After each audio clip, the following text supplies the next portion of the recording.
আসসালামু আলাইকুম সবাইকে। আশা করি আল্লাহর রহমতে আপনারা সবাই অনেক ভালো আছেন। আমার রান্নাঘর থেকে একটা ছোট ভিডিও নিয়ে হাজির হয়ে গেলাম। দেখে হয়তো অবশ্যই বুঝতে পারছেন ভিডিওটা আমার পুঁই শাকের ভিডিও। এইগুলো যারা আমার ভিডিওগুলো আগে দেখেছেন তারা জানবেন। নতুনদের জন্য বলে দিচ্ছি, এই পুঁই শাকগুলো আমি এই কাটিং থেকে করেছি। দোকান থেকে কেনা যে পুঁই শাক, তার এরকম মোটা মোটা যে ডাঁটিগুলো ছিল কয়েকটা আমি লাগিয়েছিলাম 2023-এর মার্চ বা এপ্রিলের দিকে পানিতে রেখে দিয়েছিলাম। তখন শেকড় বের হয়েছিল, সেটাকে আমি সুন্দর করে ছোট এরকম পটে লাগিয়েছিলাম। তারপর যখন দেখেন মাশাল্লাহ সেই শেকড়গুলো যখন এই ছোট কাপে বড় হয়ে গিয়েছিল, তখন আমি এরকম বড় বড় পটে লাগিয়ে দিয়েছিলাম। আমার কাছে 5টা চারা ছিল। গত বছর 2023-এর সামারে আমি একদম নভেম্বর পর্যন্ত খুব সুন্দর হারভেস্ট করেছি। ডিসেম্বরে যখন ওভার উইন্টার করতে গিয়েছিলাম, তখন সেখান থেকে 3টা চারা আমার ভুলের কারণে মরে গেছে। আল্লাহ হায়াত রাখেনি আসলে, যেটা হলো সবচেয়ে বড় কথা। তারপর সেটা থেকে অনেক কিছু শিখতে পেরেছি আলহামদুলিল্লাহ। এই সামারে এই 2টা চারা এখনো বেঁচে আছে, 2023-এর চারা, ডাটা থেকে করা। এখনো আমাকে দেখেন খুব সুন্দর করে পুঁই শাক দিচ্ছে। যদি খুবই চটজলদি দেখাই, দেখেন ডাটা থেকে করা। আমি বীজ থেকে চেষ্টা করেছি, আমি আসলে ঘরের ভেতরেই করি। ফ্ল্যাটে যেহেতু থাকি, আমার ছোট্ট একটা বারান্দা, তার চেয়ে বেশি আমার কোনো জায়গা নেই করার। তো আমার রান্নাঘরের যে উইন্ডো সিলটা, এটাতে আমি পুঁই শাকগুলো রাখি। তো এই 2টা হচ্ছে আমার 2023-এর।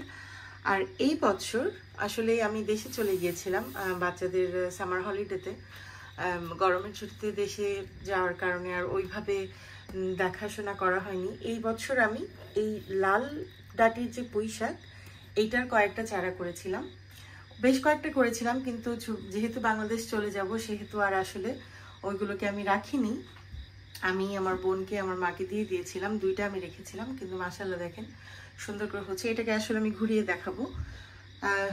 আর এটা হচ্ছে এই 2টা, আমি এই যে 2টা পুঁই শাকের চারা, এটারই যে ডাল হয়েছিল, ডাটা হয়েছিল মোটা মোটা, এটা থেকেও আমি বেশ কয়েকটা করেছিলাম। তার মধ্যে এই 2টা এখনো ছোট ছোট কাপে আছে, অনেক শেকড় আছে ভেতরে। এটা দেখা যাচ্ছে না যেহেতু কাপটাতে শ্যাওলা পড়ে গেছে, কিন্তু মাশাআল্লাহ দেখেন খুব সুন্দর করে হচ্ছে। আর এই যে এটা তো মানে মূল যেই ডাটাটা, এটা দেখে মনে হচ্ছে যে মরে গেছে, কিন্তু আসলে না। দেখেন এটা এই পর্যন্ত, ওই এটার মধ্যে যে উপর দিয়ে হয়ে গেছে, এই যে এরকম করে। এটাকে আসলে আমার এখনো লাগানো হয়নি, একই কারণ আমি গরমের ছুটিতে দেশে চলে গিয়েছিলাম, আর এসে করা হয়নি। আর এখানে আসলে কিছু আদা আমি এমনি শখের বশত রেখে দিয়েছিলাম, একটু এরকম উপরে শেকড় হয়ে মানে মাথা বেরোচ্ছিল, তো আমি মাটিতে বসিয়ে দিয়েছিলাম যে শখের বশত দেখার জন্য যে কি হয়। হ্যাঁ, পাতাবাহার গাছের মতো কোনো একটা কিছু হতে যাচ্ছে। তো এই ক্ষমা করবেন, কারণ আমি নিচ থেকে পানি দিই, এই কারণে এরকম সাদা সাদা হয়ে যায়। সবসময় তো আসলে পরিষ্কার করে রাখা সম্ভব হয় না। এই চারাটা আমার ভুলের কারণে অনেকটা এই বছরও নষ্ট হয়ে যাচ্ছে, পানি পড়ে গিয়েছিল বেশি।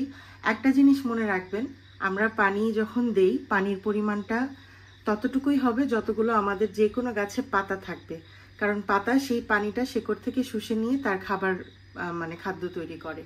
তো এই গাছটাতে পাতা কম ছিল, কিন্তু এই গাছটার মতোই এটাতে পানি দেয়া হয়ে গিয়েছিল, সেই কারণে এটা একটু মরে মরে গিয়েছিল। তারপর আস্তে আস্তে আসলে পানি দেয়া কমিয়ে দিয়েছি। আর উইন্টারে আমি আগেও আমার সবসময় পুঁই শাকের ভিডিওতে আমি সবসময় বলি, এটা হচ্ছে আমার রান্নাঘরের যে উইন্ডোটা, এটা রান্নাঘরের উইন্ডোটা সামারে বেশ গরম থাকে, বেশ গরম থাকে। আর পুঁই শাক বাহিরে যদি আপনি রাখেন, সরাসরি যদি সূর্যের আলোটা পড়ে সেটাতে কোনো অসুবিধা হয় না, কিন্তু পুঁই শাকটা যদি ঘরের ভেতরে রাখেন আর এই গ্লাস দিয়ে ফিল্টার হয়ে যদি রোদের আলোটা আসে, পাতাগুলো অনেকটা ঝলসে দেয়। আপনি মাঝখানে যদি দেখেন, আপনারা খুব খেয়াল করে, কিছু কিছু পাতা এরকম হলুদ হয়ে গিয়েছে। এটা আসলে কোনো ডেফিসিয়েন্সি না, এটা ওই রোদের মানে তীব্র তাপের কারণে এরকম হয়ে গিয়েছে। তো আমি যেটা করি, যখন সামার আসে, আমি আমার পুঁই শাকের চারাগুলো আমার যে শোবার ঘর, আমার বেডরুমের উইন্ডো সিলটা ভীষণ লম্বা, সেখানে ট্রান্সফার করে দিই। সামার ভেজিটেবলসের যে চারাগুলো উঠাই প্রথমে ওইখানে থাকে, তারপর ওইগুলো যখন সরিয়ে আমি বারান্দায় নিয়ে যাই তখন এই পুঁই শাকগুলো ওইখানে দিয়ে দিই। আর সামারে তারা ওইখানে খুব সুন্দর করে হতে পারে। আর উইন্টারের টাইমে যখন লাইক সেপ্টেম্বর শুরু হয়ে যায় তখন রোদের তাপটা একটু কমতে থাকে ইউকেতে, তখন আমি এগুলোকে এখানে নিয়ে আসি, যেটা আমি এবারও করেছি, কিছুদিন আগেই আমি এনেছি। আর উইন্টারে আমি পাতা খুব কম হারভেস্ট করি, কারণ আমি এগুলোকে ওভার উইন্টার করি। আমি প্রতি বছর চেষ্টা করি ইউজ করার জন্য, মানে গাছটাকে বাঁচিয়ে রাখার জন্য, সরি। তো আমি যেটা করি, তলা থেকে পানি দিই, আমি উপরে এখানে পানি ঢালি না ডাইরেক্ট, আমি পানিটা এই পটে সসারটাতে পানি দিয়ে দিই, পানিটা দিয়ে রেখে দিই। সেই পানিটা আস্তে আস্তে গাছের যতটুকু প্রয়োজন শুষে নেয়, আর আধা ঘন্টা 1 ঘন্টা পর আমি যদি দেখি তারপরে অনেক পানি রয়ে গেছে, সেটা আমি নিংড়ে ফেলে দিই, কারণ তার মানে গাছের আর প্রয়োজন নেই, এতক্ষণ হয়ে গেছে, এতক্ষণে সে অনেকখানি টেনে নিয়েছে যতটুকু তার প্রয়োজন ছিল।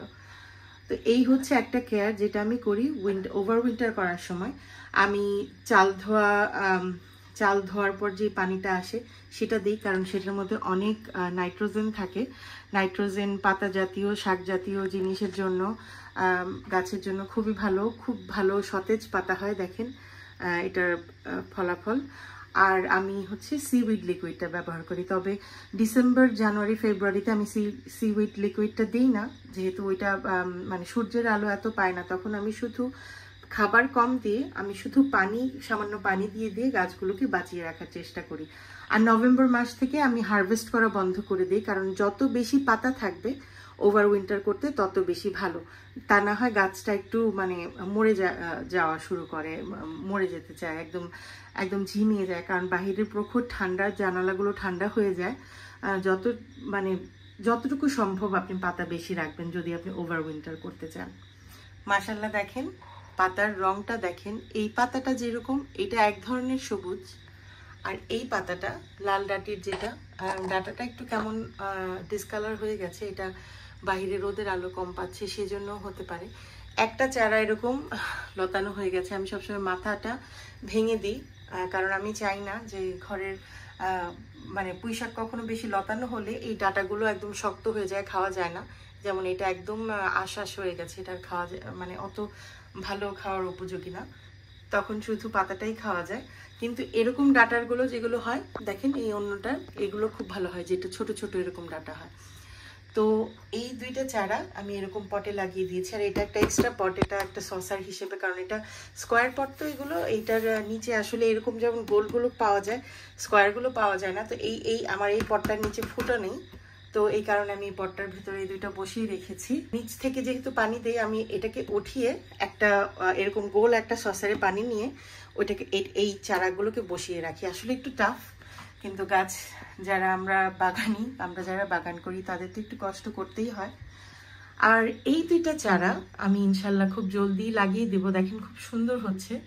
এখনো ইউকেতে কিছুটা গরম গরম ভাব আছে, 2-1 দিনের মধ্যে আমি এই দুইটা লাগিয়ে দেবো। দেখেন কি যে অপূর্ব, অসাধারণ ভাবে খুব সুন্দর করে ভেতর থেকে অনেকগুলো বেরোচ্ছে।